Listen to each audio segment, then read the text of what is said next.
La séance est ouverte. L'ordre du jour appelle les questions au gouvernement. La parole est à Monsieur Bertrand Pancher.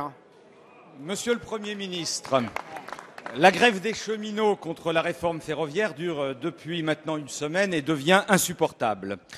De vraies questions sont posées. Quel financement pour les infrastructures après vos valses hésitations sur la taxe poids lourd?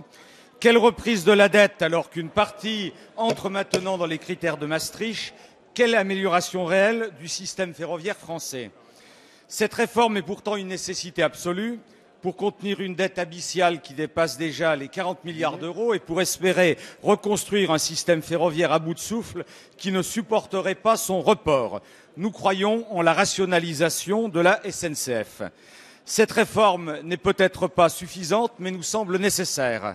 Le groupe UDI, tout au long des débats en commission, s'est montré ouvert et constructif. Nous aurions souhaité une réforme plus ambitieuse, tant sur la réduction des coûts que sur l'ouverture à la concurrence, mais nous avons obtenu des avancées sur des points fondamentaux. Je pense au renforcement des pouvoirs de l'autorité indépendante de contrôle afin d'éviter de futures dérives, et j'ajoute que nous sommes satisfaits des amendements de notre rapporteur visant à éviter des investissements disproportionnés à l'avenir.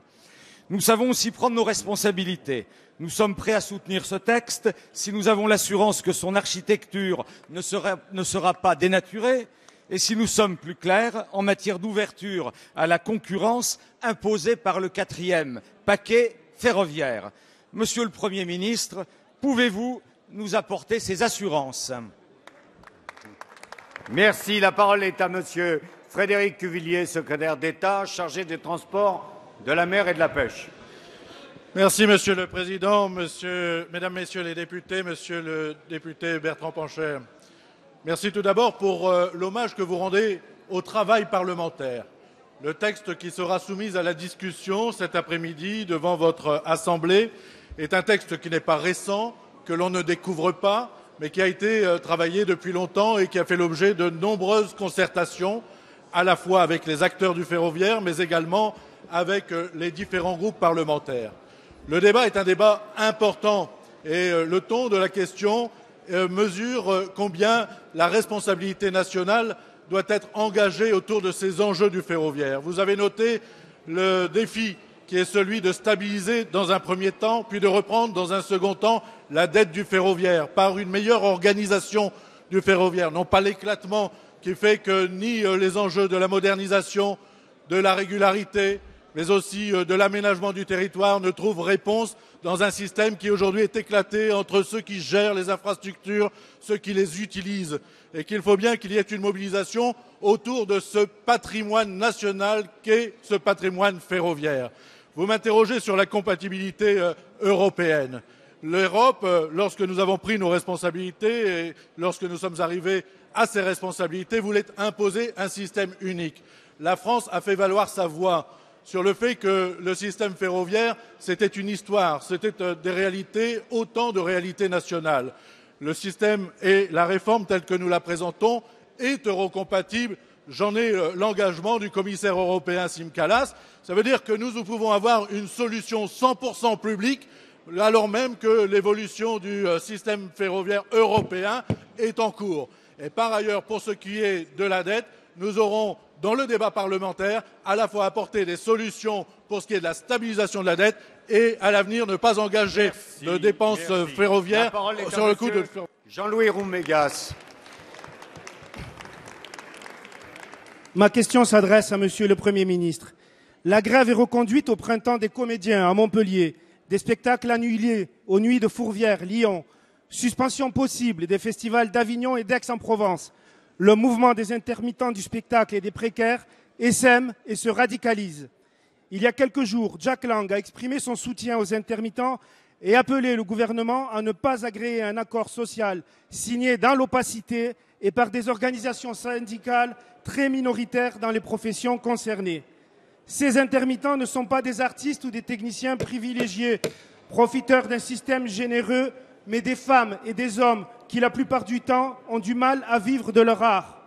Le projet de convention qu'ils combattent les précarise un peu plus encore, en augmentant les cotisations sociales et en instaurant un différé de paiement. Victor Hugo, lors du budget rectificatif de 1848, et oui, disait déjà de grands dégâts pour de petites économies. Si la mobilisation est aussi forte, c'est que la situation est grave. Ce mouvement ne peut avoir pour simple réponse la nomination d'un médiateur qui serait chargé du service après-vente d'un mauvais accord. Surtout que depuis la crise de 2003, les intermittents eux-mêmes, mais aussi le comité de suivi et les rapports parlementaires ont fait des propositions pour aboutir à un système performant, juste et durable. Elles méritent d'être examinées sérieusement. Monsieur le Premier ministre, s'entêter serait plus qu'une erreur, ce serait une faute. Monsieur le Premier ministre, renouez le dialogue et suspendez l'agrément de cet accord. La parole est à Monsieur François Rebsamen, ministre du Travail, de l'Emploi et du Dialogue social. Merci, Monsieur le Président. Monsieur le député Roumégas, comme j'ai déjà eu l'occasion de le dire à un de vos collègues, Noël Mamère, lors d'une séance le 4 juin, les annexes 8 et 10 de la Convention de l'UNEDIC, qui ont été signées le 22 mars, sauvegardent le régime des intermittents et dont l'existence était menacée. Il garantit l'essentiel de leurs droits à l'indemnisation et protège les plus précaires d'entre eux, comme l'a confirmé le rapport qui vient d'être publié d'ailleurs par l'UNEDIC. Cette convention est le résultat du dialogue social et il a été signé par la majorité des partenaires sociaux, organisations patronales et organisations syndicales. Mais, devant les inquiétudes et les angoisses de la profession, le Premier ministre a souhaité nommer un médiateur, votre collègue Jean-Patrick Gille.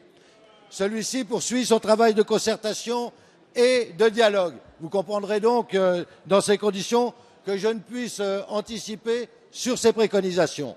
Je peux néanmoins vous préciser 2 points. Tout d'abord, dans cette affaire, le Premier ministre, la ministre de la Culture et moi-même n'avons qu'un seul et même objectif, rassurer les intermittents et apporter des réponses concrètes à leurs attentes, sans pour autant désavouer un accord majoritaire signé par les partenaires sociaux.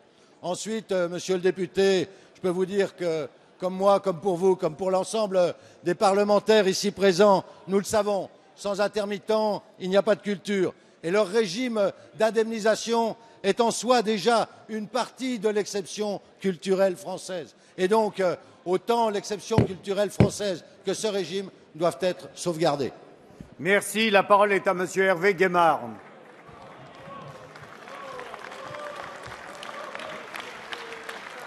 Monsieur le Président, ma question s'adresse à Monsieur le Premier ministre, mais la réponse peut-elle venir du gouvernement, de la majorité, même de l'Élysée, car face à la situation qu'il a lui-même créée, le pouvoir semble perdu, car le pouvoir s'est enfui. Républicaine et patriote, l'opposition ne se réjouit pas de voir notre pays tâtonner comme un grand corps malade au bord du gouffre, alors que l'ensemble de la croissance mondiale est reparti. Nous sommes tristes et inquiets, mais nous sommes constructifs et pas naïfs. Au départ, il y a les malentendus. D'abord que l'anti-sarkozysme pouvait tenir lieu de programme. Ensuite que la crise de 2008, jugulée par Nicolas Sarkozy et François Fillon, ne serait pas durable. Il y a les fautes, s'il vous plaît. La relance de la dépense et le matraquage fiscal qui ont accru le chômage et diminué les recettes. La division des Français en croyant dérouter l'attention sur des sujets de société qui n'étaient pas la priorité. L'abandon de notre réforme territoriale pour un enlisement dans des textes douteux que personne ne comprend. Une politique économique qui oscille entre la vaine rodomontade et la méthode Coué.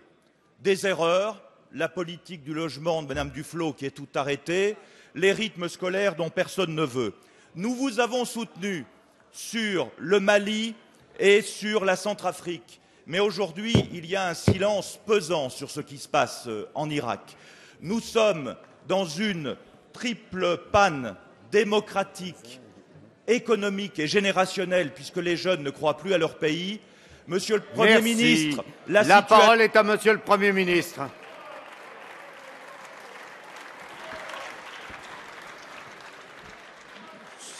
Monsieur le Président, Mesdames et Messieurs les députés, Monsieur le ministre, Monsieur le député Guémard, j'ai compris que vous vouliez interroger le gouvernement. Je ne sais pas si vous souhaitiez une réponse, mais en tout cas, je vais essayer de vous répondre. Oui, le pays traverse une crise. Et cette crise, nous avons déjà eu l'occasion de l'évoquer. J'ai déjà eu l'occasion de l'évoquer, y compris il y a quelques jours devant ma formation politique. C'est une crise économique, sociale, avec un chômage de masse qui dure depuis des années, un endettement et un déficit public. Et l'honnêteté, Monsieur Guémard, vous qui avez exercé des responsabilités importantes au sein du gouvernement de la France, devrait vous amener à rappeler que précisément entre 2008 et 2012, la dette a explosé et que nous avons trouvé des déficits de l'État à 140 milliards. Pourquoi je vous dis cela? Non pas pour créer de manière factice une nouvelle fois l'opposition entre la droite et la gauche, mais je le répète dans cet hémicycle, c'est ce que les Français ne supportent pas, c'est ce genre d'accusation. Et je peux même vous donner raison sur un point, Monsieur Guémard. L'antisarkozysme entre 2007 et 2012 ne pouvait pas suffire de politique, parce que les Français attendent autre chose que des oppositions stériles qui mènent précisément le pays dans l'impasse. Oui, il y a une crise économique, et il y a aussi une crise politique, il y a une crise d'identité. Et moi, je fais partie de ceux, et je suis convaincu que ici, sur l'immense majorité des bancs, chacun le croit, que nous devons, nous, républicains, et en tout cas pour ma famille politique, pleinement nous réapproprier la République, la nation, la patrie et la laïcité que nous avons laissées à d'autres. Oui, il y a une crise d'identité, parce que depuis des années, on n'a pas expliqué aux Français de quoi était fait le monde et où était la place de la France dans l'Europe et dans le monde. Oui, mais ça n'a rien à voir avec le moment où vous avez exercé le pouvoir. Allez. Cela vient depuis plus longtemps. Et je m'honore d'être aujourd'hui chef d'un gouvernement où la voix de la France, par l'intermédiaire du chef de l'État et par la voix de Laurent Fabius, pèse dans le monde et cherche à orienter le monde. Oui, je m'honore d'avoir fait partie d'un gouvernement qui a engagé la France au Mali et en Centrafrique pour combattre le terrorisme et pour permettre la réconciliation. C'est ça aussi la France. Alors, Monsieur Guémard, au lieu d'être en permanence en train de détériorer l'image même de notre pays par des critiques stériles, je vous invite, sur ce sujet comme sur d'autres, à nous rassembler sur l'essentiel, le redressement du pays et la place de la France en Europe et dans le monde. Merci, Monsieur le Premier ministre. La parole est à Monsieur Aymeric Breillet. Monsieur le Président, chers collègues, ma question s'adresse à Monsieur le Secrétaire d'État chargé des Transports. Monsieur le Secrétaire d'État, nous allons, à l'issue des questions au gouvernement, débuter l'examen de la réforme ferroviaire. Celle-ci poursuit, mes chers collègues, vous devriez en être heureux, des objectifs simples et partagés de tous. Mieux gérer le réseau ferroviaire, rationaliser la gestion des voies et la commande du matériel. C'est un projet permettant de préparer au mieux l'avenir de la SNCF, de RFF et des agents. Personne ne doute que nous devons aux Françaises et aux Français plus de sécurité sur les réseaux ferroviaires. Le drame de Brétigny-sur-Orge a tristement démontré les nécessaires investissements sur une grande partie de notre réseau. Aujourd'hui, sur 3000 km de voies ferrées, les trains roulent au ralenti. Une meilleure organisation, avec à la tête des deux structures, une seule direction ne peut être que plus efficace. Si nous ne souhaitons pas mettre en place une entreprise publique monopolistique, la réunification ferroviaire se fait néanmoins sous le sceau du service public. Nous devons préparer la modernisation du secteur ferroviaire, véritable savoir-faire industriel. Alors que le projet de loi permet de préserver le statut des agents, que des discussions ont été conduites très en amont, comme vous le rappeliez, et que celles-ci se poursuivent, Les Françaises espèrent la fin d'un conflit qui perturbe leur vie quotidienne. Le gouvernement et les députés ont montré que les portes de la discussion étaient et demeurent ouvertes. Monsieur le ministre, pouvez-vous nous indiquer à la représentation nationale les objectifs poursuivis? Merci. Merci. La parole est à Monsieur Frédéric Cuvillier, secrétaire d'État chargé des Transports, de la mer et de la pêche. Merci, Monsieur le Président, Mesdames, Messieurs les députés, Monsieur le député Aymeric Breillet. Vous avez souligné l'enjeu de la réforme ferroviaire. Elle est celle de la réponse à apporter légitimement aux usagers.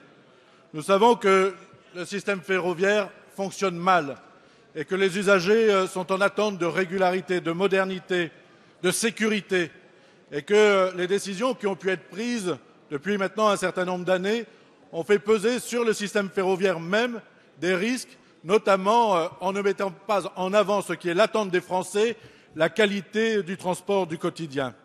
Vous avez raison également de souligner combien cette réforme est importante, bien sûr, pour clarifier l'organisation du ferroviaire, faire que ceux qui avaient une gestion de l'infrastructure éclatée entre RFF, la DCF, SNCF Infra seraient réunis sous un pôle public unifié et que cela donnerait des perspectives à la fois pour les politiques de territoire, de désenclavement, mais aussi pour l'industrie ferroviaire qui est une de nos vitrines industrielles. Nous devons donc répondre aux préoccupations, et je les entends. Mais cette réforme ne porte en rien atteinte à aucun des droits existants. Nous avons simplement le souhait, contrairement à ce qui était préconisé par d'autres, de préparer le service public à la concurrence pour le rendre fort, pour faire que ce ne soit pas la logique de la privatisation des profits qui l'emporte sur la nationalisation des dettes. Et nous devons pour cela avoir une stratégie et une trajectoire financière qui répondent, qui solidifient et qui permettent d'assurer un service public ferroviaire robuste. Voilà l'enjeu des discussions qui s'ouvrent devant vous et je sais que vous serez nombreux à vous défendre et à faire en sorte que le patrimoine national permette d'assurer confiance, perspective d'avenir dans ce ferroviaire. Merci. La parole est à Monsieur Yves Blin. Merci, Monsieur le Président. Ma question s'adresse à Monsieur le Premier ministre. Moi, député socialiste, je lutte contre les inégalités, celles dont souffrent nos concitoyens comme celles dont sont victimes nos entreprises. Soutenir nos entreprises, leur envoyer des messages de confiance, leur donner le moyen de se développer, c'est leur permettre d'investir et de créer de nouveaux emplois. C'est le sens du pacte de responsabilité et de solidarité que le gouvernement s'attache à mettre en œuvre. Ce message est entendu par les entrepreneurs. L'enquête trimestrielle de l'INSEE, qui a pour la première fois inclus une question sur l'usage fait du CICE, montre que les entreprises mobilisent ces nouveaux moyens, tout d'abord pour l'investissement, donc indirectement pour l'emploi, en second lieu pour embaucher et augmenter les salaires, et enfin pour agir sur leurs prix, donc sur le pouvoir d'achat des ménages. Ces tendances, exprimées par un panel de 20 000 entreprises, si elles devaient se confirmer, montreraient à quel point le CICE atteint sa cible. Mais au-delà du CICE, les inégalités fiscales que vivent les entreprises françaises en regard de leurs concurrentes européennes et mondiales sont patentes, avec un taux nominal d'impôt sur les bénéfices proche de 38% et des impôts qui pèsent sur la production, dont la C3S. À ces efforts considérables accomplis en direction des entreprises, dont nous souhaitons que les effets soient régulièrement évalués, répondent des arbitrages tout aussi importants en direction des salariés et des ménages. C'est le sens des allègements de cotisations salariales, qui se traduira instantanément par une hausse de salaire net de 500 € par an pour ceux qui perçoivent 1 500 € net par mois. C'est le sens de l'allègement de l'impôt sur le revenu, c'est le sens de la revalorisation des petites retraites, c'est le sens de la revalorisation du RSA. Monsieur le Premier ministre, pouvez-vous nous indiquer quels moyens le gouvernement engage pour financer ces mesures et quel calendrier à moyen et à court terme sera mis en place? La parole est à Monsieur Michel Sapin, ministre des Finances et des Comptes publics. Et on écoute sa Merci, réponse. Monsieur le Président. Mesdames, Messieurs les députés, Monsieur le député Yves Blin. La France renoue, trop timidement, mais renoue avec la croissance. Elle avait besoin de cette croissance que les rires de ce côté-là. On n'a pas parlé de la croissance de vos réactions. Compte tenu de la situation qu'a connue la France pendant 5 ans consécutivement. Nous sortons donc de cette période où la politique menée et la crise internationale avaient mis la France dans une situation de régression. Régression économique, régression sociale, régression budgétaire avec un déficit budgétaire qui n'avait cessé d'augmenter.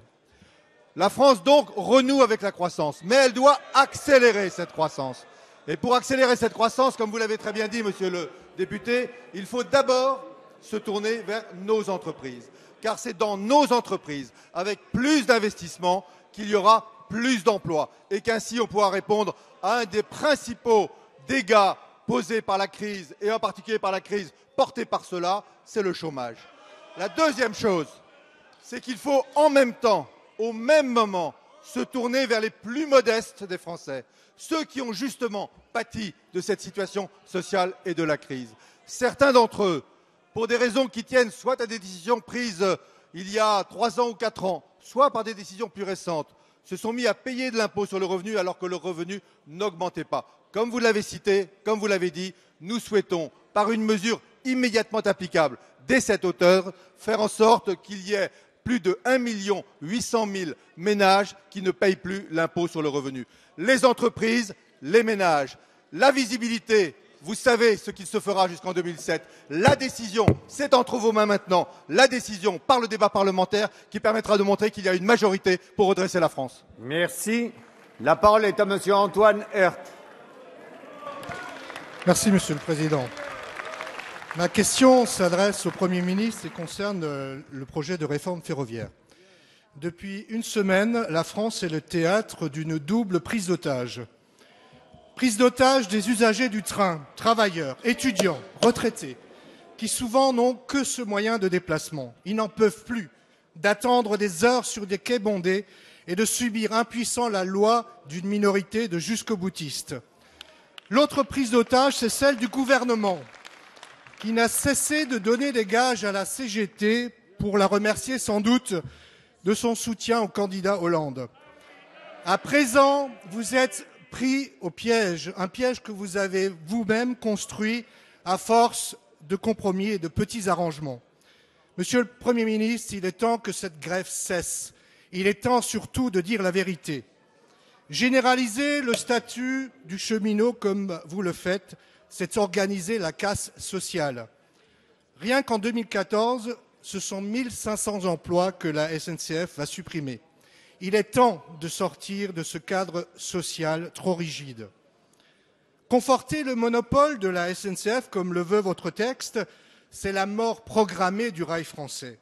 L'avenir de la SNCF est dans l'ouverture à l'Europe et non dans le repli national. Votre loi est muette sur le rôle des régions. Ce sont elles pourtant qui portent à bout de bras les trains du quotidien. Alors, au lieu de bricoler à la hâte une réforme territoriale qui va mettre la pagaille dans les campagnes, donnez aux régions la liberté tarifaire et les moyens de mieux servir nos concitoyens. Monsieur le Premier ministre, je n'ai qu'un souhait, retirez votre projet de loi et prenez le temps d'écrire une réforme efficace et qui serve réellement l'intérêt de la France. La parole est à monsieur Frédéric Cuvillier, secrétaire d'État chargé des Transports, de la mer et de la pêche. Allez. Merci, Monsieur le Président. Mesdames, Messieurs les parlementaires, Monsieur le parlementaire, Monsieur Herth. Je pense que le débat qui va s'ouvrir devant les représentants de la nation est un débat utile. D'abord parce qu'il vous évitera de développer des contre-vérités. D'abord parce qu'il vous mettra face à vos responsabilités. D'abord parce qu'il vous amènera peut-être à prendre conscience que lorsqu'il s'agit du sauvetage du secteur ferroviaire, qui est le patrimoine national, alors nous avons besoin de tous et nous avons besoin peut-être de votre part d'un peu d'humilité. Vous le savez, le secteur ferroviaire est aujourd'hui lesté de plus de 40 milliards de dettes. Et pourquoi ? Parce qu'à crédit, un certain nombre de décisions politiques ont été prises, laissant le financement à l'avenir sur le secteur ferroviaire, alors même que l'État n'a pas pu financièrement assumer les choix politiques qui ont été faits par d'autres majorités. Lorsque le secteur ferroviaire ne pouvait supporter que l'engagement d'une seule ligne LGV tous les 6 ans, vous en avez commandé concomitamment plus de 4 lignes. Ce qui fait que le transport du quotidien a été négligé et que nous avons automatiquement une dette qui s'accroît de plus de 1,5 milliard à 3 milliards et que nous sommes aujourd'hui, alors que vous avez passé les commandes, nous, à devoir payer les additions ferroviaires. Voilà la situation. Quant au rôle des régions, si vous regardiez d'un peu plus près ce texte, les régions seront présentes et représentées au sein du conseil de surveillance. Elles seront présentes et représentées au sein du conseil d'administration d'SNCF Mobilité. Quant à la discussion, Monsieur Herth, permettez-moi de vous dire qu'elle nécessite le sens des responsabilités. Ce n'est pas par l'amalgame, ce n'est pas par la contre-information, ce n'est pas par les contre-vérités que nous remettrons le dialogue social, que nous remettrons de la confiance, parce que c'est une question de confiance et je souhaite pouvoir compter sur l'ensemble de la représentation nationale face à cette date qui est une date importante pour le ferroviaire. Merci. La parole est à Monsieur Olivier Falorni. Merci Monsieur le Président. Monsieur le Premier ministre, il y a 2 ans, jour pour jour, une nouvelle majorité était élue pour mettre en œuvre les 60 propositions du candidat François Hollande. Et parmi celles-ci, la proposition numéro 21 promettait l'assistance médicalisée au décès pour terminer sa vie dans la dignité. Alors aujourd'hui, cet engagement est celui du gouvernement et tout renoncement serait pour nous un reniement. Alors je sais qu'un certain nombre prétendent encore que la législation actuelle suffit. Or, le procès Bonne-Maison qui se déroule en ce moment démontre au contraire que la loi de 2005 est insuffisante. Tout comme il est insupportable de voir remettre le sort du malheureux Vincent Lambert à la décision dans quelques jours du Conseil d'État, faute de cadre légal suffisamment clair et précis. Et puis, je sais aussi que certains auraient la tentation de prolonger encore la concertation. Cette concertation, elle dure maintenant depuis plus de 2 ans. Et du rapport Sicard jusqu'à l'avis du Comité national d'éthique en passant par celui du jury citoyen, tous concluent que désormais le statu quo n'est plus tenable. Alors, Monsieur le Premier ministre, je sais votre engagement, comme celui de votre ministre de la Santé, en faveur du combat pour la dignité de la fin de vie. Aujourd'hui, près de 9 Français sur 10 dans tous les sondages d'opinion se déclarent favorables à une nouvelle loi. Alors, Monsieur le Premier ministre, pouvez-vous nous dire aujourd'hui que vous êtes prêt à donner ce droit à nos compatriotes, ce droit pour leur ultime liberté? Je vous remercie. Merci. La parole est à Madame Marisol Touraine, ministre des Affaires sociales et de la Santé. Merci Monsieur le Président, Mesdames et Messieurs les députés, Monsieur le député Olivier Falorni. Je sais que votre groupe, que vous-même, êtes particulièrement attentif à la situation de ces hommes et de ces femmes qui sont confrontés à une fin de vie difficile et qui s'interrogent sur la façon dont ils peuvent être accompagnés dans ces moments douloureux. Vous avez vous-même déjà posé des questions et exprimé de façon personnelle l'attachement que vous aviez à ce que la législation puisse évoluer. Et je vous l'ai dit, Monsieur le député, le statu quo n'est aujourd'hui pas possible. Des hommes, des femmes confrontés à la douleur, confrontés à la maladie, confrontés à des conditions de fin de vie qui ne répondent pas à leur conception de la dignité, souhaitent que la législation évolue. Aujourd'hui même, des situations font l'objet de la une des médias. Néanmoins, je veux vous dire, Monsieur le député, que l'affaire de Vincent Lambert et celle du docteur Bonne-Maison n'ont strictement rien à voir et que nous ne pouvons pas comparer des situations qui sont à ce point différentes. Des rapports ont été commandés, une réflexion citoyenne en particulier a été réalisée. Le rapport du professeur Sicard a proposé des pistes d'évolution. Nous sommes dans l'attente des dernières conclusions du rapport que doit remettre le Comité consultatif national d'éthique. Et je souhaite que sur une question comme celle-là, nous puissions avancer à partir d'une réflexion partagée qui nous rassemble et ne nous oppose pas, car c'est ce qu'attendent les Français sur un sujet aussi difficile et aussi douloureux, aussi exigeant que celui-là. Merci, Madame. La parole est à Madame Dominique Nachury. Monsieur le Président, chers collègues, ma question s'adresse à Monsieur le Premier ministre et j'y associe mon collègue Christophe Guillotot. Monsieur le Premier ministre, l'activité des entreprises du bâtiment s'est encore ralentie au trimestre dernier, avec des conséquences en matière d'emploi considérables. Les entreprises du Rhône constatent fin avril une baisse de 26% des logements mis en chantier et de 21% des logements autorisés, ce qui laisse augurer un avenir particulièrement difficile. Il en va de même pour la construction de locaux, moins 24% pour les locaux commencés comme autorisés dans le Rhône. Les mesures ou orientations gouvernementales prises récemment ne vont pas contribuer à inverser cette tendance. Les incertitudes sur la nature de vos réformes territoriales ont pour conséquence l'attentisme des collectivités pour réaliser leurs équipements et donc le ralentissement de la commande publique. Avec votre loi Allure, vous aviez l'ambition de déboucher sur la réalisation de 500 000 logements par an pendant l'intégralité du quinquennat de François Hollande, avec une solution pour compenser l'augmentation de la TVA. Mais en renforçant les contraintes sur le locatif, vous avez réduit d'autant l'appétit des bailleurs à investir. La loi Allure, combattue par l'opposition lors des débats et entrée en vigueur depuis 3 mois, se découvre tellement contre-productive que vous envisagez déjà de revenir dessus. Nous sommes bien loin des promesses électorales. Monsieur le Premier ministre, comment comptez-vous respecter vos engagements en matière de construction de logements neufs et ainsi stopper l'hémorragie d'emplois dans le secteur du BTP? Merci Madame. La parole est à Madame Sylvia Pinel, ministre du Logement et de l'Égalité des Territoires. Merci Monsieur le Président, Mesdames et Messieurs les députés, Madame la députée. Vous avez raison, la situation du logement mérite la mobilisation de l'ensemble des élus, de l'ensemble des acteurs pour répondre à un objectif qui est celui de l'accès au logement. Et si je partage votre constat, je ne peux partager le ton polémique et les insinuations que vous avez données dans votre question.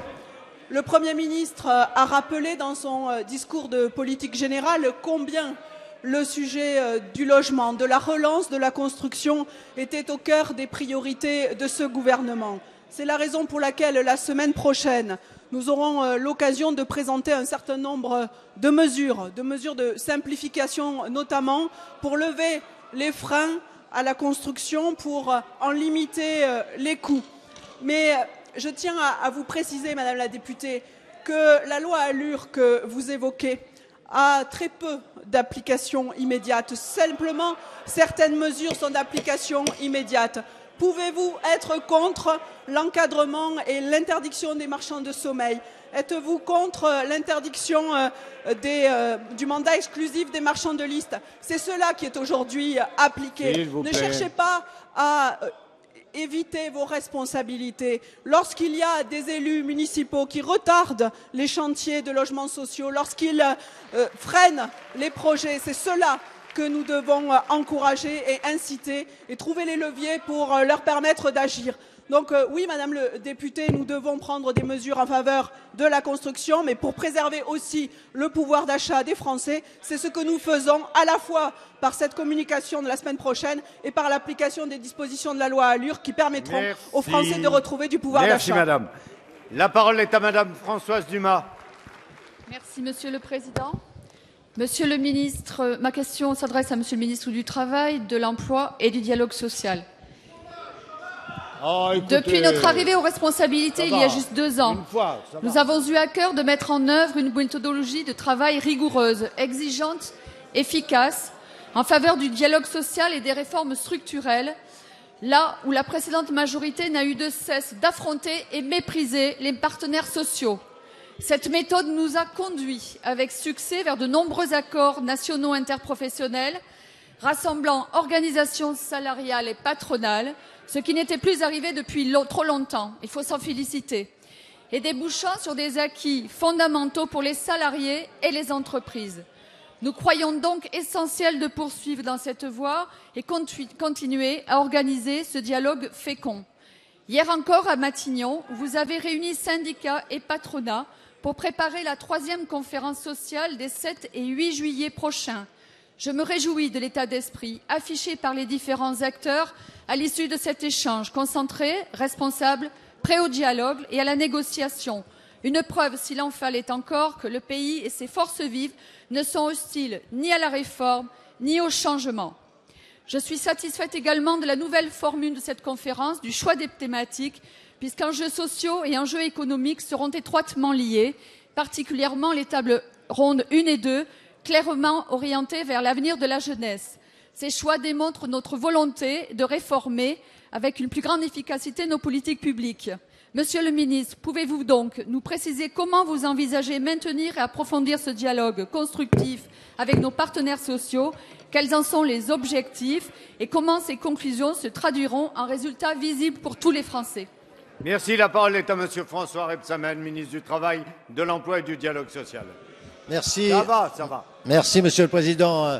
Madame la députée Françoise Dumas, d'abord, je vous remercie de votre question. Effectivement, comme vous l'avez rappelé, hier, autour du Premier ministre, étaient réunis l'ensemble des partenaires sociaux qui préparaient la grande conférence sociale qui se tiendra les 7 et 8 juillet prochains. Tous les participants ont souhaité d'ailleurs, autour du Premier ministre, marquer la même priorité. L'urgence, c'est l'emploi, en réaffirmant ce thème comme titre de la conférence elle-même. La grande conférence s'articulera en 3 temps. Premier temps, assez traditionnel, autour du président de la République. Et le deuxième temps sera celui des 7 tables rondes qui ont été arrêtées hier. La première, que je présiderai, tournera autour de l'amplification des actions en faveur de l'emploi et notamment, vous l'avez indiqué, de l'emploi des jeunes.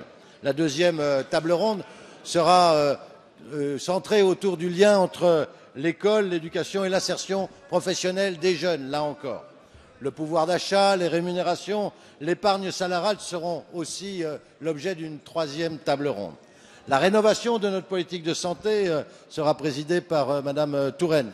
L'évolution des services publics, l'élaboration d'un agenda économique et social pour la croissance en Europe, et puis les moyens d'accélérer le retour de la croissance par l'investissement. Enfin, le 3e temps sera celui, et c'est le sens de votre question, de la restitution, des conclusions, de la projection, j'allais dire, vers la mise en œuvre de la feuille de route sociale qui sera présentée par le Premier ministre. Je peux vous dire, Madame la députée, et le dire à l'ensemble de la représentation nationale, que ces conclusions seront pleinement tournées vers l'emploi, l'emploi des jeunes et celui des seniors qui nous préoccupent au plus haut point. Je vous remercie. Merci. La parole est à Monsieur André Chassaigne.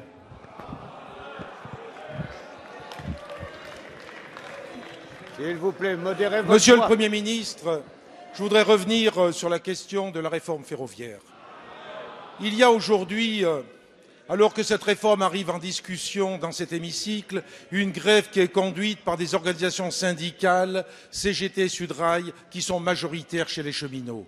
Et je voudrais d'abord dire avec solennité que les mises en cause du droit de grève qui peuvent s'élever chez certains sont contraires à un droit constitutionnel et que le droit de grève dans notre pays doit être respecté parce qu'il s'agit de nos valeurs républicaines. Et je voudrais dire aussi qu'il ne s'agit pas de diaboliser les revendications qui sont portées par les organisations syndicales. Elles ne répondent pas à un intérêt corporatiste, elles répondent à l'intérêt général. Elles répondent à l'intérêt général quand, par exemple, elles disent qu'il faut dans notre pays un service public ferroviaire unifié et que le texte de loi tel qu'il est aujourd'hui ne permet pas de garantir ce service public unifié et il faut que ce texte de loi puisse évoluer pour qu'il y ait des verrous qui ne permettent pas demain l'éclatement de ce service public unifié. Et le deuxième point très important qui est d'intérêt général, c'est celui de la dette. dette. Est-ce qu'on peut concevoir une réforme ferroviaire en donnant à la SNCF une dette de plus de 40 milliards, qui est en fait une dette d'État, qui est le résultat de choix qui ont été des choix politiques, en particulier pour le développement du TGV. Les conséquences de cette dette, c'est les confier à la SNCF, ce sera les usagers qui seront les premières victimes du dysfonctionnement, les cheminots sur leurs conditions de travail, mais aussi les investissements. Monsieur le Premier ministre, est-ce que vous vous engagez à ce qu'il puisse y avoir, durant cette discussion, des avancées qui permettent de faire en sorte qu'on ait un service public du fer qui permette de lutter contre les dysfonctionnements et répondre aux intérêts des usagers? Merci. La parole est à Monsieur le Premier ministre. Monsieur le Président Chassaigne, la réforme ferroviaire est nécessaire, elle est indispensable et elle ne peut pas attendre.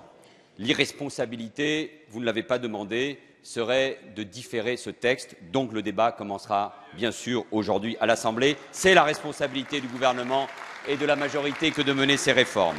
Elle est attendue par une immense majorité d'abord des cheminots. Il s'agit de renforcer, de moderniser notre système ferroviaire en créant un grand groupe public ferroviaire qui réunit la SNCF et RFF. Cette réforme est au service de la SNCF et de ses agents, mais d'abord, bien sûr, au service des usagers. Oui, il faut avoir une gouvernance claire, un contrôle public fort, et oui, il faut plus d'efficacité pour une meilleure qualité de service et une baisse des coûts.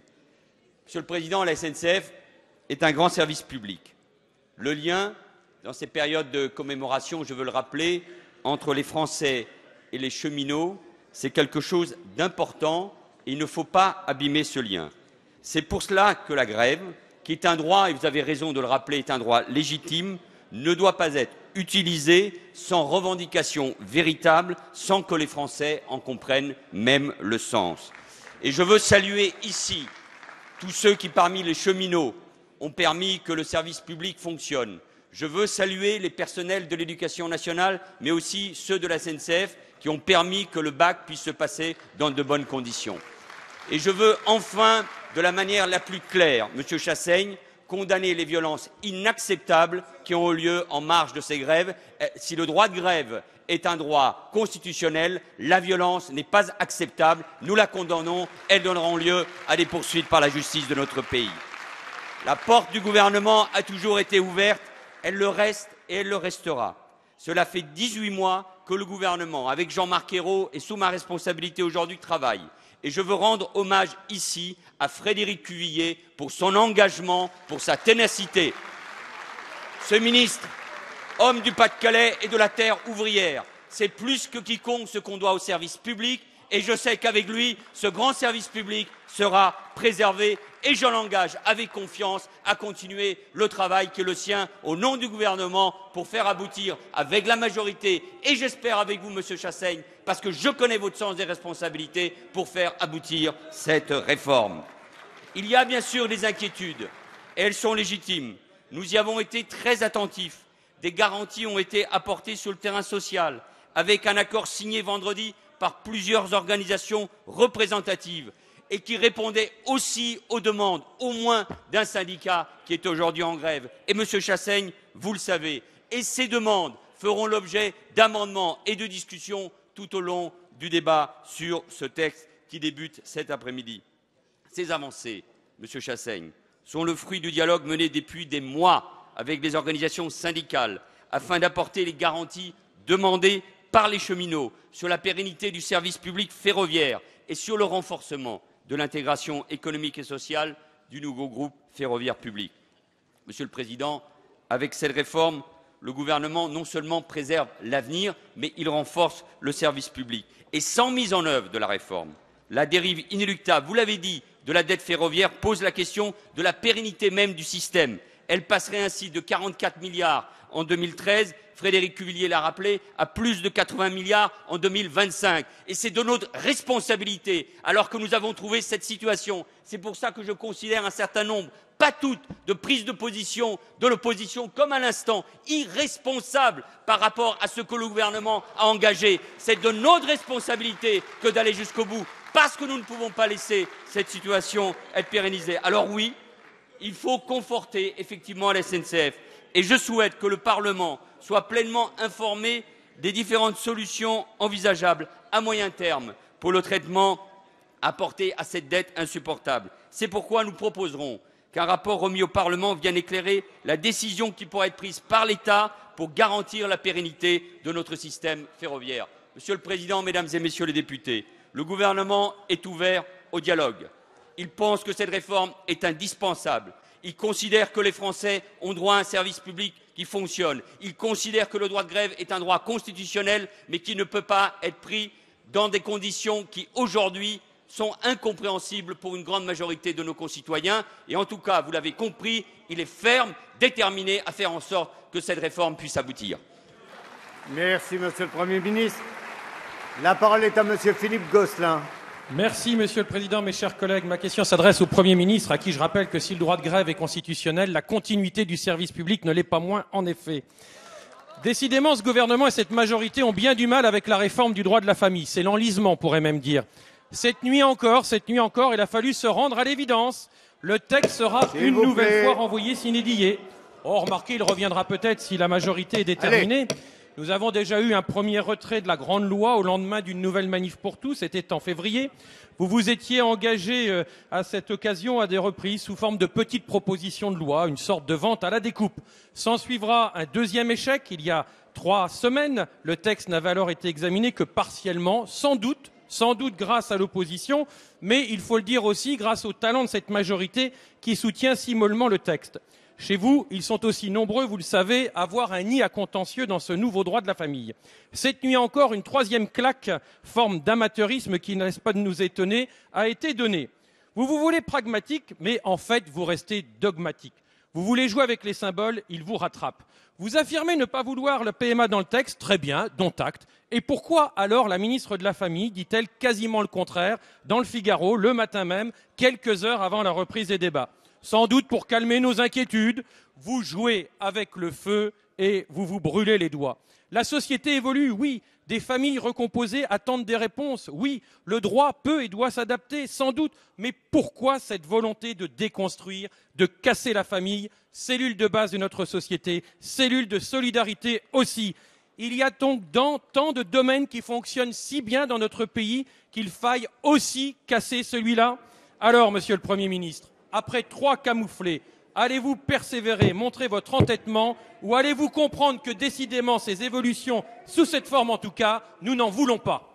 Merci. La parole est à Madame Laurence Rossignol, secrétaire d'État chargée de la famille, des personnes âgées et de l'autonomie. Monsieur le Président, Mesdames et Messieurs les députés, Monsieur le député Gosselin, en effet, nous ne sommes pas d'accord. Pour nous, la famille n'est pas un concept, c'est une réalité humaine. Et si elle a su si bien, à travers les siècles, être une institution dont la permanence n'a jamais faibli, c'est à la fois parce qu'elle est un lieu de solidarité, parce qu'elle est le premier lieu de construction de l'attachement, le lieu où les individus échangent amour et affection, mais c'est aussi parce qu'elle ne s'est jamais figée, qu'elle est plastique, qu'elle sait évoluer, qu'elle s'adapte aux évolutions des individus et de la société. C'est d'ailleurs la raison pour laquelle la famille française s'est adaptée, ce qui lui permet aujourd'hui que nous soyons un pays dans lequel le taux de natalité est un des plus élevés d'Europe, le taux d'activité professionnelle des femmes un des plus élevés d'Europe, et tout à la fois une famille dans laquelle on a su concilier vie familiale et vie professionnelle. Et c'est ce que nous continuons de faire avec cette proposition de loi. Elle adapte la famille en prenant acte des évolutions et en particulier du fait que les séparations augmentent. Aujourd'hui, près de 4 millions d'enfants vivent dans des familles monoparentales ou recomposées. C'est pour eux que nous légiférons. Pour eux, pour instituer la médiation familiale, pour que les parents se parlent autour des questions d'autorité parentale, pour créer un mandat d'éducation quotidienne pour les beaux-parents, pour supprimer cet archaïque droit de visite et d'hébergement qui discrimine les pères. Et toutes ces évolutions-là, nous les avons choisies, mais vous avez choisi l'obstruction. Pourtant, monsieur le député, cette loi sera adoptée. Elle le sera parce qu'elle correspond à ce qu'attendent les familles, parce qu'elle est soutenue par les Français, parce qu'il y a une majorité dans cette Assemblée pour l'adopter. Et en manœuvrant comme vous le faites, vous ne rendez service ni aux enfants, ni aux parents, ni à la démocratie. Merci, madame. La parole est à madame Pascale Got. Ma question s'adresse à Monsieur Laurent Fabius. Le secteur du tourisme a longtemps été le parent pauvre des politiques de développement économique et de compétitivité. Nous avons cru trop longtemps, et bien sûr à tort, à une sorte de leadership naturel reposant essentiellement sur la France comme première destination mondiale. Résultat, ce secteur économique à fort potentiel est en perte de vitesse en chiffre d'affaires. Il subit une forte concurrence européenne et mondiale. C'est vraiment une incohérence alors que de nombreux rapports ont fléché les corrections à apporter en termes d'accueil, de législation, du travail, de formation, de numérique. C'est une incohérence aussi, car nous avons tous les atouts pour réussir, à condition bien sûr de créer une véritable filière industrielle et innovante autour du tourisme. Monsieur le ministre, le tourisme de cueillette doit être résolument derrière nous. Alors notre majorité s'est saisie de ce problème en déclarant le tourisme comme une priorité nationale et en lançant une vaste concertation grâce à des assises. Jeudi prochain, vous allez présenter le rendu de ces assises nationales avec Madame Fleur Pellerin et Arnaud Montebourg. Sans présager des annonces que vous allez faire, pouvez-vous nous livrer vos principaux points d'action et allez-vous procéder au réveil touristique de la France ? Merci. La parole est à Monsieur Laurent Fabius, ministre des Affaires étrangères. Madame la députée, vous qui connaissez très bien ces sujets, puisque vous présidez le groupe qui, à l'Assemblée nationale, s'en occupe, vous avez, dans votre question, donné les éléments principaux de la réponse. C'est vrai que la France dispose d'atouts extraordinaires en matière de tourisme, mais voilà, ils ne sont pas exploités encore suffisamment. À un moment où le tourisme dans le monde va se développer. Je n'ai pas abusé de chiffres, vous les connaissez. Il y avait 25 millions de touristes en 1950. Il y en a aujourd'hui 1 milliard. Il y en aura 2 milliards en 2030.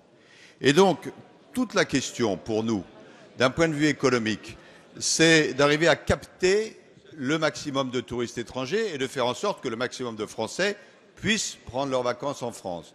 C'est très important pour l'activité économique, c'est 7% de notre richesse nationale, très important pour l'emploi, 2 millions d'emplois aujourd'hui.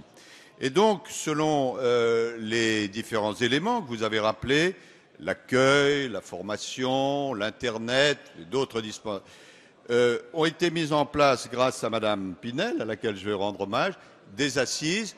Le temps est maintenant venu de conclure ces assises. Et j'aurai l'occasion, jeudi matin, vous y serez présente, avec M. Montebourg, avec Mme Pellerin, avec Mme Delga, après les arbitrages qu'a rendu le Premier ministre, de dire quel est le plan de route que nous fixons pour ce que le Président de la République a appelé à juste titre une grande cause nationale. Le tourisme est une activité centrale en France. Il faut que les Français en aient bien conscience et il faut que nous soyons beaucoup plus accueillants vis-à-vis des touristes étrangers. La parole est à Madame Marie-Christine Dalloz. Merci, Monsieur le Président. Ma question s'adresse à Monsieur le Premier ministre. Après les multiples annonces de votre gouvernement, et force est de reconnaître, Monsieur le Premier ministre, que vous avez de réelles aptitudes à communiquer, vient le temps plus difficile de l'action. Et surtout, que se fait sentir le poids des réalités. À quelle réalité êtes-vous confronté aujourd'hui ? Première réalité, après les hausses massives d'impôts que vous avez adoptées, projet de loi de finances rectificative 2012, projet de loi de finances 2013-2014, vous annoncez aujourd'hui une baisse d'impôts au profit de 3 700 000 foyers dans ce projet de loi de finances rectificatif. Parallèlement, en 2014, les contribuables français vont subir, je dis bien subir, de nouvelles hausses d'impôts. 4 mesures qui vont avoir un impact considérable. L'effet en année pleine de la fiscalité des heures supplémentaires, la fiscalisation de la majoration des 10% pour les retraités qui ont eu 3 enfants, la fiscalisation de l'abondement des complémentaires santé et enfin la baisse du quotient familial. Deuxième réalité à laquelle vous êtes confrontés, les baisses d'impôts que vous avez promises ne va concerner que les plus bas revenus, les très faibles revenus. Elle sera donc très limitée et elle va contribuer encore à fragiliser les classes moyennes. Ce n'est pas juste. Troisième réalité, l'exécution budgétaire. 15 milliards de rentrées fiscales qui manquaient à votre budget 2013 et 5 milliards annoncés de recettes en moins par rapport à vos attentes en 2014. Un net recul des rentrées fiscales. Enfin, dernière réalité, et pas la moindre, la Cour des comptes vient de rendre un rapport sur les prévisions budgétaires 2014. Le premier président pointe du doigt un dérapage du déficit public à 4%. Quelles mesures de correction allez-vous adopter pour enfin redresser cette trajectoire qui dérive? Merci madame. La parole est à monsieur Michel Sapin, ministre des Finances et des Comptes publics. Merci Monsieur le Président, Mesdames, Messieurs les députés, Madame la députée. Merci d'avoir souligné au fond quels sont les sujets d'actualité, ceux auxquels nous nous attaquons, ceux qui vous seront proposés au débat. Et puisque vous souhaitez que les choses aillent mieux, je compte évidemment à la fois sur vos propositions, mais aussi sur votre participation au vote pour soutenir ce qui me semble pouvoir aller dans le bon sens. Premièrement, oui, nous souhaitons faire en sorte que des Français qui sont rentrés dans l'impôt sur le revenu, alors que leurs revenus n'ont pas augmenté au cours des années 2012 et 2013, à cause de mesures votées par les uns, vous-même comme par les autres, puissent se retrouver dans une situation plus juste. Si les revenus n'ont pas augmenté, il n'y a aucune raison de payer de l'impôt sur le revenu. C'est la raison pour laquelle il vous sera proposé, j'espère que vous la voterez, une mesure qui permettra à plus de 1 900 000 foyers de ne pas payer d'impôt sur le revenu. Vous me dites, madame, il ne s'agit pas des classes moyennes. Écoutez, lorsque 50% des Français ne payent pas d'impôt sur le revenu, je pense que parmi ceux-là, il y en a aussi un certain nombre qui appartiennent à la classe moyenne, comme vous dites. Ou alors, je ne vois pas exactement où commence la classe moyenne et je crains qu'elle ne termine véritablement très haut dans votre esprit. Deuxième chose, l'année prochaine, avec une baisse des cotisations salariales, c'est un plus, c'est du pouvoir d'achat en plus pour les salariés de France qui va leur permettre de gagner aux alentours de 500 € de plus par an, ce qui est considérable. Enfin, nous prenons dès maintenant des mesures, elles vous seront proposées, de 4 milliards d'économies pour permettre de respecter notre trajectoire conformément aux engagements qui sont les nôtres. C'est une politique de sagesse, c'est une politique que vous pouvez parfaitement partager et qu'il vous appartient aussi de soutenir. Merci. La parole est à monsieur Michel Vernier. Merci, Monsieur le Président. Madame la ministre chargée de la politique de la ville, le gouvernement vient d'annoncer la nouvelle carte des quartiers prioritaires pour la politique de la ville et vous inscrivez ainsi dans la continuité de votre prédécesseur, ce que je salue. C'est une réforme profonde de ce dispositif. 100 nouvelles communes y entrent, issues de territoires ruraux ou urbains très fragilisés. C'est par exemple le cas de Guéret dans la Creuse, dont je suis le maire. Répartir équitablement les aides sur tout le territoire national, c'est le principe de votre nouvelle politique. Je ne peux que féliciter le gouvernement pour cette mesure de justice. L'État apporte ainsi une reconnaissance bienvenue aux actions de soutien menées pendant des années par de nombreuses communes pour lutter contre l'appauvrissement de certains quartiers et de leurs habitants. Je rappelle que le revenu de ces habitants est inférieur par 12 000 € par an, reconnaissons que c'est fort peu. La mise en place de partenariats simplifiés avec l'État permettra de les aider à améliorer leurs conditions de vie. Cela passera par la rénovation de l'habitat, le développement de la formation professionnelle, l'insertion par l'économie. Vous annoncez la création de 15 000 emplois d'avenir supplémentaires, ainsi que des renforts pour les agences Pôle emploi. Ces progrès convergent vers un même but, développer et renforcer la cohésion sociale si nécessaire dans ces quartiers. Alors, Madame la Ministre, ma question est simple. Avec quel calendrier allons-nous agir? Avec quel partenariat? Et si vous pouvez nous dire en plus quels seront les moyens qui seront dégagés par l'État, cela sera parfait. Je vous remercie, Madame la Ministre, de la réponse que vous voudrez bien nous apporter. Merci. La parole est à Madame Najat Vallaud-Belkacem, ministre des Droits des Femmes, de la Ville et de la Jeunesse et des Sports. Merci, Monsieur le Président, Mesdames et Messieurs les députés, Monsieur le député Vernier. D'abord, je vais vous dire que je me réjouis de mettre en œuvre cette réforme de la politique de la ville que vous avez adoptée à une large majorité lorsqu'elle vous a été présentée par mon prédécesseur à qui je rends hommage, François Lamy. Vous l'avez adoptée à une large majorité parce que sur les bancs de cette Assemblée, Quand il s'agit de politique de la ville, généralement, vous savez trouver le consensus sur la nécessité de sortir les quartiers les plus éloignés de l'emploi, de la croissance, du logement, d'un cadre de vie confortable, de leurs difficultés. Et je veux, si vous me permettez, alors qu'on fête peu ou prou les 10 ans de l'ANRU, rendre un hommage aussi à Jean-Louis Borloo, qui m'a fait le plaisir d'assister tout à l'heure aux journées sur la rénovation urbaine et que je sais si attaché à cette politique de la ville. Alors en quoi consiste la réforme que nous sommes en train de mettre en œuvre maintenant en quelques mots? Elle vient corriger les errements de la politique de la ville que tout le monde connaissait bien ces derniers temps, ces dernières années. Trop de territoires concernés, trop de saupoudrage, trop de zones diverses et variées sans vraiment de cohérence ou de lisibilité. Nous remplaçons tout cela par 1300 territoires qui sont les plus pauvres de France, qui sont situés aussi bien dans la périphérie des grandes agglomérations qu'en ville moyenne, que parfois en centre-ville.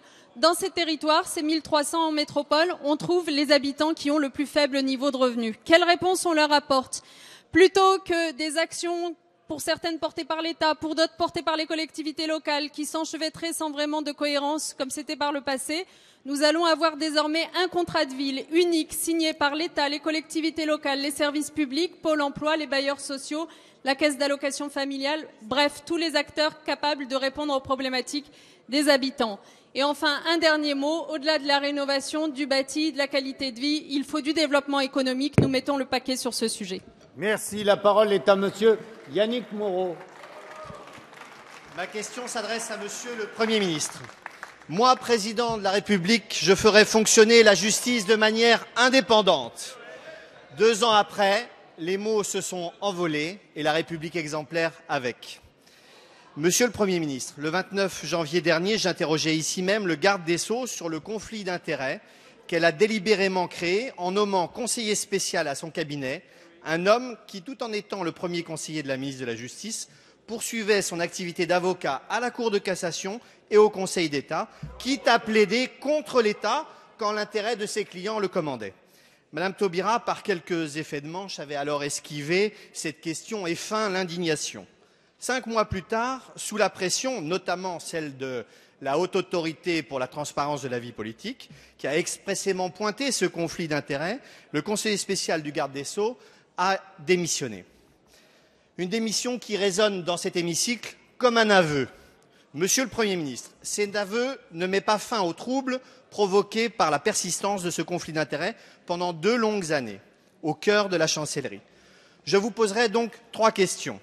Ce conflit d'intérêts, aujourd'hui éteint, a-t-il, de quelque manière que ce soit, porté atteinte à l'indépendance de notre institution judiciaire?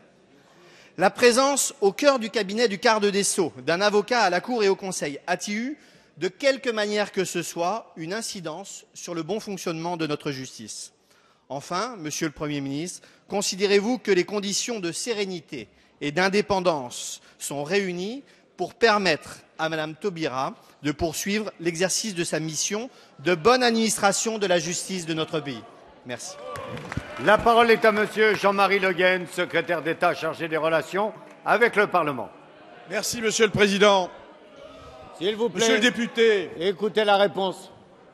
Monsieur le député, je ne pensais pas que vous auriez le culot, j'allais dire, de poser cette question, vous, en ce moment, avec représentant de votre formation politique. Mais simplement, monsieur le député, je veux vous rappeler qu'il y a 6 mois, cette Assemblée, je ne sais pas si vous avez été à l'origine de ce vote, monsieur le député, a voté des lois relatives à la transparence de la vie politique qui constituent effectivement un progrès irréversible dans la vie de notre démocratie. Et donc, je me permettrai de vous rappeler, monsieur le député, qu'en instaurant une haute autorité pour la transparence de la vie publique, nous avons mis en place un dispositif qui répond à une exigence majeure des Français, celle d'une moralisation de notre vie politique. Cette exigence que nous voulons tous porter ici, elle permettra, je l'espère, de mettre fin au scandale qui anime trop souvent la vie politique. Alors, cette haute autorité, monsieur le député, a fait son travail. Elle a analysé notamment les déclarations d'intérêt des membres du gouvernement et des cabinets ministériels. Elle a entendu toute personne qu'elle souhaite. Elle formule des observations qu'elle juge utiles. Elle jette peu à peu et fermement les bases d'une morale politique renouvelée. Donc, plutôt que de jeter en pâture à l'opinion publique le nom de tel ou tel, monsieur le député, au risque de fragiliser encore plus la confiance des Français dans notre fonctionnement démocratique, vous devriez vous féliciter de l'efficacité de cette autorité. Merci. La séance des questions au gouvernement est terminée. La séance est suspendue pour 10 minutes.